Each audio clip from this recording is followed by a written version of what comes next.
they'll call up, I think I have this, or I think I have this kind of case. Well, you know, I got a half an hour or 15 minutes, well, tell me about it.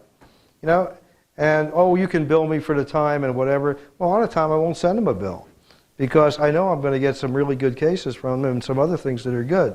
So while I think you shouldn't give away stuff, just arbitrarily give it away, be very careful about that. When you're doing business with the same people over and over, if they want a supplementary report sometime, or a little clarification, I can charge them a couple $100.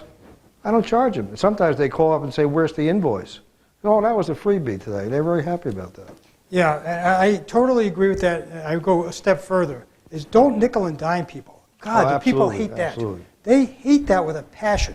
I had a doctor that had a bill of $37,000 for his work he did in a case. It was $37,074.95. Of course, I had to ask him about the $74.95. He goes, oh, that was an ink cartridge I bought at Staples because I had to print up a lot of stuff. So I said, well, let me get my head around this. You're billing this client $37,000 for your work, and you're also going to charge him $74.95 for an ink cartridge. Is that what you're telling me? He goes, yeah, because I had to print up, and he was very adamant, I had to print up a lot of paper.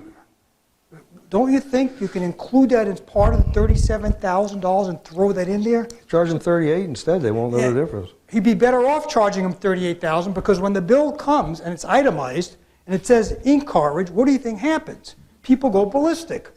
They go, we don't pay for ink cartridges. And so instead of, now we're getting to the level of satisfaction. And this is very, very important in marketing, to have a good result at the end of the case. So what happens in this case? He has a big case, he does a good job, he could get a lot more business, he has a great contact, and the whole thing gets all screwed up because he sends a stupid bill for an ink cartridge. Okay? So now, who is this doctor now to the client? He's the ink cartridge doctor. He's not the orthopedist, he's not the guy that did the work, he's not the guy that helped him win the case, he's the idiot that sent him an ink bill for an ink cartridge. And you know, people, I mean, they bill for let's see, they bill for their legitimate expenses and then they mark it up 25%. Okay, what's that about? Okay, they have to travel and they start flying first class and running up huge bills. People don't want that. Okay.